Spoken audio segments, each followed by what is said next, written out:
ఓ 2 రోజులు సెలవులు వచ్చినాయంటే దగ్గర పట్ల టూరిస్టు జాగలు ఏమున్నాయా అని దేవులాడుతుంటారు. గుళ్ళు గోపురాలు తిరుగుతారు, చూడాల్సిన జాగలకు పోయొస్తారు, వెనకటి కట్టడాలు చూస్తారు. ఇక కొందరు ప్రకృతి అందాలు చూడాలని ప్రాజెక్టుల బాట పడుతుంటారు. గసంటోళ్ళ కోసమే గీ వార్త పట్టుకొచ్చినాం.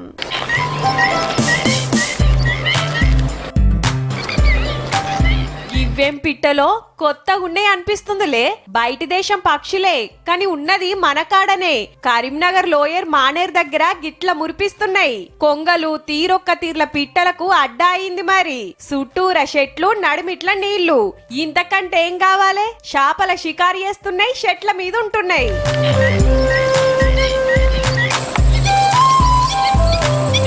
చలికాలం వచ్చినాయంటే ఎండాకాలం వెళ్లేదాకా ఈడనే ఉంటాయట.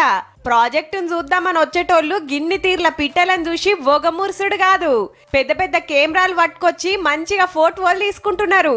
సెల్ఫీలు వీడియోలకైతే లెక్కే లేదు.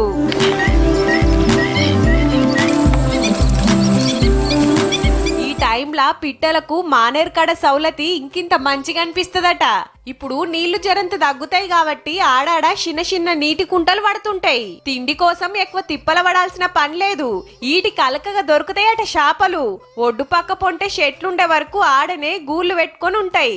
మంచి వాతావరణం, ఏ సప్పులు లేదు, గలీజ్ గాలి ముచ్చటే లేదు. అందుకే మానేరు వలస పక్షులకు అడ్డా అయింది.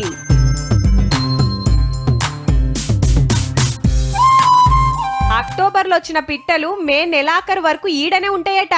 అటెన్కా సొంత దేశాలకు వెళ్ళిపోతుంటాయి. అటు దగ్గర పట్లున్నోళ్ళు చూసిరాండ్రి. మరి మనసుకు నిమ్మలం అనిపిస్తుండొచ్చు.